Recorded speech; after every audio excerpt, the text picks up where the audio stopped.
বাংলাদেশে গত বছরের জুলাই আগস্টের আন্দোলনের সময় সেনাবাহিনীকে সতর্ক করেছিল জাতিসংঘ। আন্দোলন দমনের পথে গেলে সেনাবাহিনীর জন্য শান্তিরক্ষা মিশনে অংশগ্রহণ বন্ধ হয়ে যেতে পারে বলে সতর্ক করা হয়েছিল।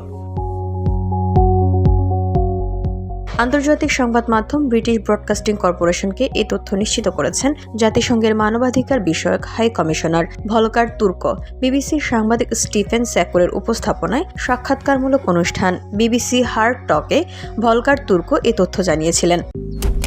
মালয়েশিয়ান প্রযুক্তিতে তৈরি অত্যাধুনিক cleaning machine modern vacuum cleaner যে কোনো ধরনের ধুলো ময়লাকে পরিষ্কার করে ঘরকে করে তুলুন চকচকে ও আকর্ষণীয়। Modem, brand of luxury. বিশ্বজুড়ে মানবাধিকার রক্ষায় জাতিসংঘ মানবাধিকার কমিশনের ভূমিকার বিষয়ে স্টিফেন স্যাকুরের এক প্রশ্নের জবাবে ভলকার তুর্ক বলেন, বাংলাদেশে গত বছরের জুলাই আগস্টের শিক্ষার্থীদের ব্যাপক আন্দোলনের সময় আমি সেনাবাহিনীকে সতর্ক করেছিলাম যে যদি সেনাবাহিনী আন্দোলন দমনের পথে যায় তাহলে তাদের জন্য শান্তিরক্ষী মিশন বন্ধ হয়ে যেতে পারে। এর ফলে বাংলাদেশে পরিবর্তন এসেছে এবং মোহাম্মদ ইউনূস সরকার গঠন করেছে। বিবিসির 22 মিনিট 57 সেকেন্ডের হার্ড টক অনুষ্ঠানটি বুধবার প্রচারিত হয়েছে। VOD Bangla news desk.